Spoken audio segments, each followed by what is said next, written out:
The dog did not bark. That was the first thing Officer Malik noticed when they stepped through the warped frame of the back door, splintered open with a crowbar, hinges cracking like old bones. The house was too quiet for what they'd been told. Neighbors had reported days of whimpering, scratching, something scraping at the inside of the window, but now not even a growl. The air inside clung to their throats, thick, sour, not the sharp rot of something fresh, but the older, layered silence of a place that had been waiting to be found. Paint peeled from the hallway walls like old skin. The floor sagged near the entry rug, water stains blooming like bruises across the ceiling. Malik stepped forward first, careful not to disturb what didn't need disturbing. Officer Layla stayed behind him, one hand on her belt, not for the weapon, for the radio. The smell led them, but it wasn't what they expected. A half-empty dog bowl, tipped dry. Beside it, a shallow stain of what may once have been water. The dog had chewed the baseboard down to the studs. Scratch marks raked the bathroom door, deeper than any panicked animal should have made. Yet no barking, no lunging shadow. Just the low creak of old wood under cautious boots and the hum of a distant fly caught between glass and curtain. They found the dog in the living room. It stood motionless at first, legs shaking but locked, ribs showing, fur patchy and dull, one paw lifted just barely off the floor like it had forgotten how to rest. Its eyes flicked up when Malik entered, not in threat but in something else. Not fear, not hope, something quieter, the kind of look only animals knew how to give when they'd already lost faith in being saved, but stayed anyway. It didn't run, didn't growl. It took a slow, trembling step backward and positioned itself between the officers and what lay under the coffee table. For a moment, neither Malik nor Layla moved. The dog's entire body was shivering, its nails clicking faintly on the floorboards as it adjusted position, guarding something, not a toy, not food. Something it had chosen to protect above all else, even starving. Malik crouched, hand open, breath steady. "Easy now, girl," he murmured, voice more instinct than language. The dog didn't react. Its eyes stayed locked. No sound, no tail movement, no submission. Just that same haunting stillness. Layla stepped forward, and that's when the dog made a noise. Not a bark, not even a whine. A low, fractured sound, like a throat that had forgotten how to speak. It wasn't threat, it was grief. A noise pulled not from instinct but from memory. The tablecloth draped just low enough to hide what was beneath. A child's shoe peaked, oat scuffed and small. Malik's stomach turned cold. He reached forward, slowly, ignoring the prickling sweat at his collar. The dog didn't move, but its chest heaved harder now, as if torn between letting them see and trying to make them turn back. The weight of time hung heavy in that room, not just days, but something deeper, waiting too long, hoping too long. Malik lifted the edge of the cloth. Layla stepped in and gasped, then silence, the kind that stretches, that holds breath without realizing, that makes the light from the window seem too bright and too sharp. Outside, the wind picked up, rustling brittle branches against the siding. Dust stirred in slow spirals on the floor. In the doorway, the radio crackled softly, but neither of them moved to answer it. The dog finally sat down, stiff, exhausted, and kept its gaze fixed forward, as if still unsure whether its job was over. Malik swallowed. There were no words, just the soft sound of wind, the tremble of an old dog's breath, and the quiet weight of what they had found. The house no longer felt empty. Malik didn't lower the cloth again. He simply stayed there, crouched beside the table, his hands still half extended, as if any sudden movement might break the fragile spell in the room. The child beneath curled on her side, limbs folded in like a bird not meant to be seen this way, was beyond help. But there was no decay, not yet. That was what struck him first. Not the shock of death, but the freshness of it. The suggestion that whatever happened here hadn't happened long ago. The kind of detail that alters every decision that follows. The dog hadn't moved. She sat now, spine curved slightly, like her body had collapsed inward from weeks of trying to hold too much. Her gaze never shifted, neither to the officers nor to the thing beneath the cloth. Only forward, like a sentinel whose only purpose was to endure. Outside, the sky began to dim, though it wasn't yet evening. Just one of those days when clouds swallowed light early. Layla finally moved. She stepped backward and pressed the radio mic to her shoulder, but she didn't speak. Her thumb hovered over the button. Then she lowered it. Something held her back. Not procedure, not fear, something else. A pause that came from reverence. Or guilt. "She's not just guarding," she whispered. "She's waiting." Malik nodded once, slowly. He didn't need to reply. There was something in the air now, not just grief, but the uncomfortable sense of a story that had been unfolding long before they entered the room. They were not here to solve it. They had arrived too late for that. But they could still witness it. They owed that much. He rose to his feet and scanned the rest of the room. Blankets bunched on a worn-out couch, a child's crayon drawing taped crookedly to the wall, its edges curling, a makeshift fort of sofa cushions near the fireplace, the kind built in moments of giggles and pretend danger. He noticed the corners of chewed plastic toys, a cracked sippy cup, and beneath the television stand, a neatly folded towel, stained, with what looked like soup. This house had been lived in, not abandoned, not ransacked. Everything was still in place, only dimmed. The way light dims in a room where someone has recently stopped speaking. Malik glanced toward the kitchen doorway. The dog noticed, just barely a twitch in her posture. She stood too quickly and stumbled. Her legs buckled, but she righted herself and limped toward him, placing her thin, shaking body in the threshold between him and the rest of the house. She blocked the way. Her tail did not wag. Her ears stayed half-lowered, uncertain, but there was no threat in her stance, only insistence. Something back there mattered. Malik turned to Layla, who was watching now with her brows knit, the radio still silent in her hand. Wordlessly, he stepped sideways, as if to test her. The dog shifted too, correcting her angle. Still blocking. "She's not guarding the body anymore," he said, voice low. "She's showing us where to go." He moved slowly into the hallway, the dog leading now, unsteady but focused. Layla followed, every footstep muffled by the dense stillness of the house. The dog paused once, looked over her shoulder, then continued not into the kitchen but past it, toward a back room. The door was closed. A towel was wedged under the gap, as if to block smell or light, or something else. The dog reached it and sat. She didn't scratch. She didn't whine. She just waited. Malik reached for the knob, hesitated, then pushed it open. A rush of warm, stale air met them, not rotting, lived, the kind of air that's been breathed over and over in a closed space. A small lamp glowed on a bedside table. The bulb was dim, but the window blinds were drawn, but not broken. In the corner, a small mattress, disheveled, recently used. On the nightstand, a pill bottle half empty, a spoon, cough syrup. Next to it, a framed photo face down. Malik picked it up. A woman holding a child. Same child from under the table. Same color dress. Layla stepped around to the other side of the room and stopped. "Malik," she said softly. He joined her in the closet, tucked behind a stack of blankets. A woman lay slumped, not dead.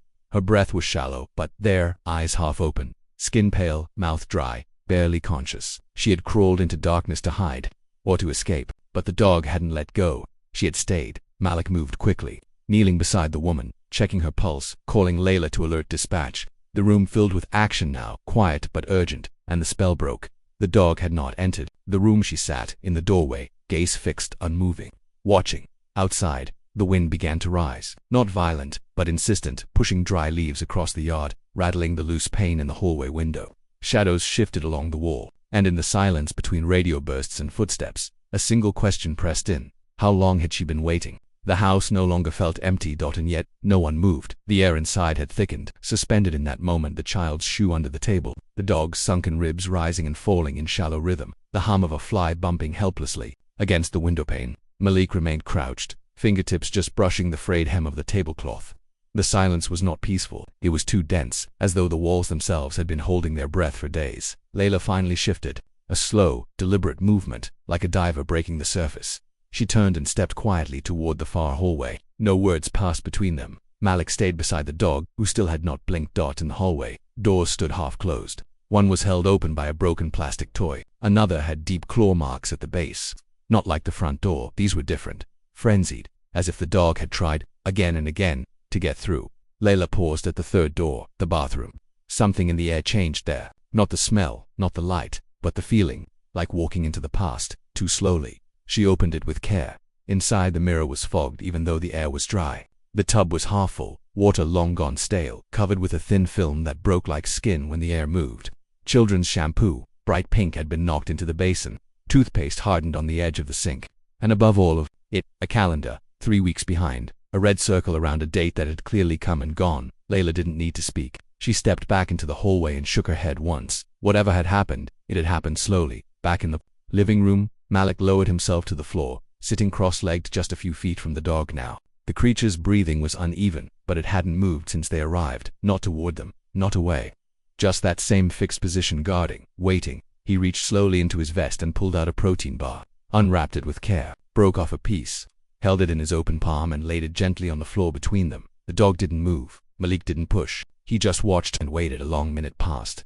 Then another dot, and then finally the dog blinked. It was small, easy to miss, but it was the first thing it had done entirely for itself. Not survival, not duty, just something quiet and human. The blink was slow, as if even that small gesture took effort, and then a shift, barely perceptible. The dog lowered its lifted paw and rested it flat on the floor. It didn't take the food, but it had moved. Outside, the wind had changed. A low groan rolled through the trees beyond the fence. Dust lifted faintly under the back door, brushing Malik's boots. A storm wasn't coming, not yet, but something in the air was unsettled, like the sky was reconsidering itself. Layla returned, her face unreadable. She crouched beside him and whispered, "No sign of anyone upstairs. Just signs of ... leaving, or trying to." They didn't need to say more. There were no suitcases packed, no keys on the counter. Whoever had left this house hadn't planned on coming back. Malik looked back at the dog. She stayed. Layla nodded. Stayed too long. That word lingered. Too long. There was something dangerous about loyalty when it outlasts logic. The dog, thin, trembling breath, uneven, had not given up, but she had given everything else. A noise from the other room broke the stillness. It was soft, not sharp, but different. Layla rose. Malik followed slowly. The dog didn't react, as if it no longer had the strength to care where they went. They stepped around the hall corner, past the staircase, toward the smaller room with the half-open door. Inside, a nursery, toys scattered, one curtain drawn. A faint mechanical lullaby still chirped from a rotating mobile, its battery dying. The tune warped and slow like something played underwater, and in the crib, covered with a folded blanket, was a phone, plugged in, fully charged.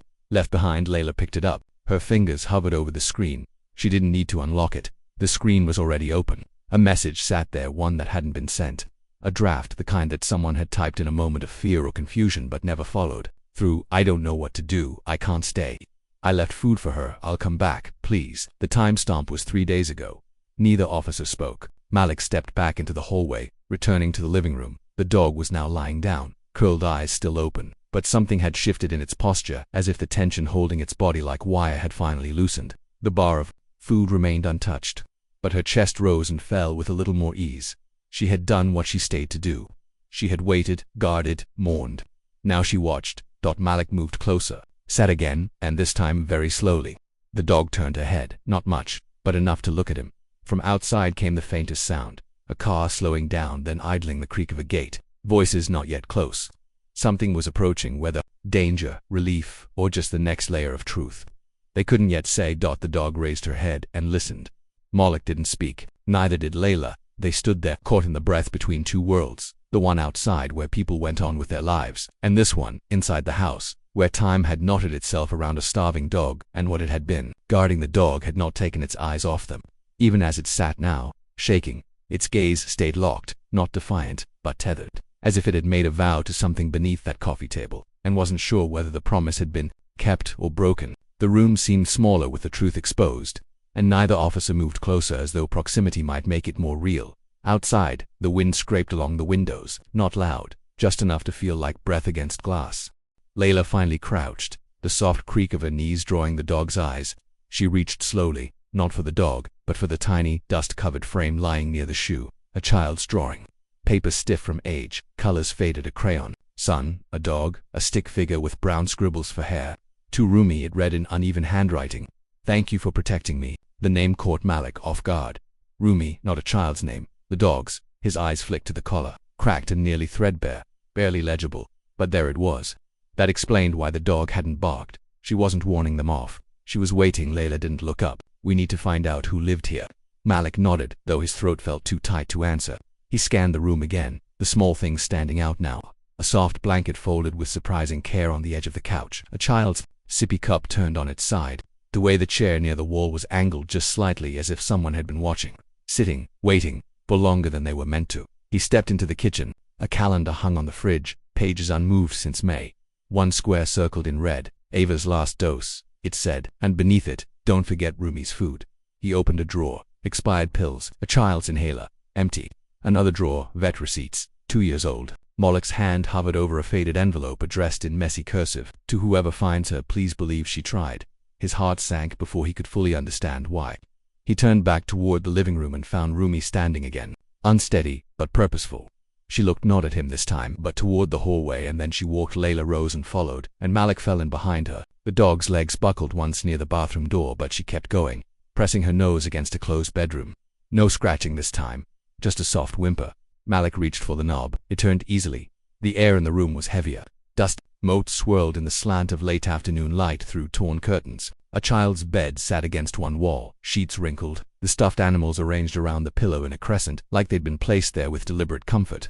A plastic oxygen mask dangled from a hook on the bedframe. On the floor, more drawings, some torn leathers stacked in a careful pile. Rumi went straight to them, nosing one out. Layla crouched and lifted it. This one was different. No sun, no stick figure. Just the dog, drawn larger this time, standing in front of what looked like a house, the very one they were in. And in the top corner, written in blue crayon, "If I'm not here, she still is." Malik turned away, jaw clenched. There were no bodies in this room, no sign of violence, just the echo of care and absence. Layla's voice was barely above a whisper. I think the child passed weeks ago. The mother probably too. But this dog, she stayed. Malik finished it for her, guarding, waiting, not leaving her post. Outside, the sky had begun to turn, a strange shade of gold washing through the blinds, the kind of light that comes just before dusk settles and asks questions you don't want to answer. Rumi curled up beside the bed, not whining, not restless, as if, now that they had seen what she wanted them to see, her task was done. But even as her body relaxed, her eyes didn't close. Malik felt a strange weight in his chest. This wasn't just a rescue. It wasn't even a tragedy in the usual sense. It was something older, quieter, devotion maybe, or refusal to abandon a child no longer there. He stepped out of the room, needing air.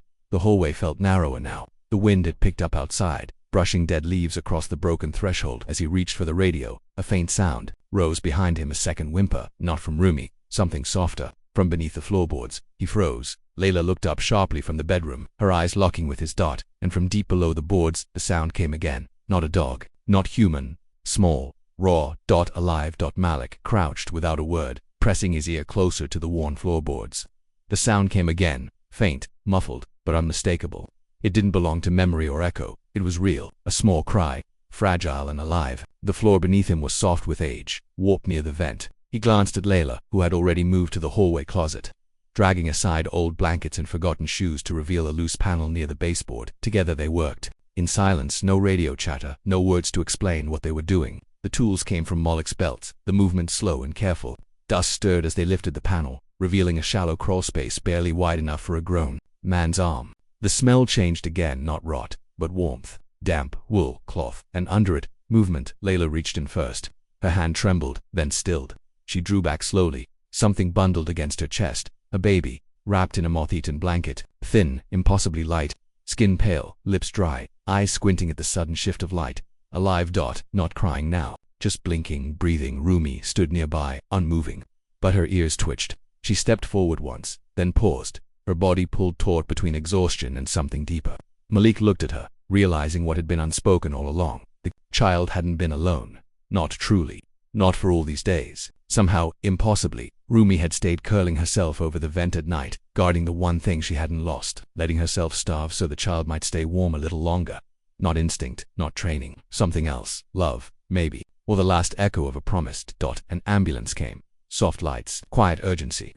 Layla rode with the infant, not looking back. Malik stayed behind for the paperwork, the lockup, the report that would never capture what had really happened. The house stood quiet again, but now it felt different, not haunted, not abandoned, emptied, finished. Rumi lay on the porch step, too tired to lift her head. Malik sat beside her, resting his hand gently against her back. She flinched at first, then let it be. Her ribs rose and fell, slow and shallow, like someone learning how to breathe again. "You did everything you could," he said softly, knowing she wouldn't understand the words and knowing she would understand anyway. When animal control arrived, the officer approached slowly, leash in hand, clipboard tucked under one arm. Malik shook his head. "She's not going in a van." The man paused, then where Malik stood, brushing dust from his knees. With me, Rumi didn't resist. She didn't need to be coaxed. She rose shakily and followed as Malik walked to his car, not out of duty but because she had nothing left to protect, and maybe, finally, someone to walk beside. Weeks passed. The child, Ava, recovered slowly. The hospital reported she had no known relatives, but donations poured in once the story reached the papers. A quiet campaign, no headlines, just a picture, a frail girl's hand resting against the fur of a dog curled beside her bed. Rumi gained weight, strength. Her coat began to shine again, patches filling in, eyes clearer. But her habits didn't change. She slept near doorways. She still listened for the sound of breath in the quiet, and some nights Malik would find her lying beside the crib he'd bought second-hand, tail thumping once, eyes watching the dark. He never asked her why. Some things didn't need asking. One evening, Malik took her for a walk past the edge of town. The air held the stillness of early autumn, dry leaves underfoot, the sky painted in slow shades of gold and soot. Fields stretched wide on either side of the path, tall grass swaying with the rhythm of a wind that didn't rush. Rumi paused. At the crest of a small hill she looked back, not at him but at the fading sun, and something only she could see. Her body leaned slightly forward, as if expecting a call that hadn't come. Malik stood beside her in silence. A flock of birds lifted in the distance, turning like smoke across the sky. The dog sat down, head tilted, ears forward. She didn't move for a long time, and then finally, she closed her eyes. Malik watched the wind ripple through the grass. Somewhere behind them, the world carried on. Children laughed, windows opened, someone stirred soup on a stove. But here, in this hush of evening, the quiet felt sacred, not grief, not joy, just peace. And beneath their feet, the earth held every paw print that had waited without asking why.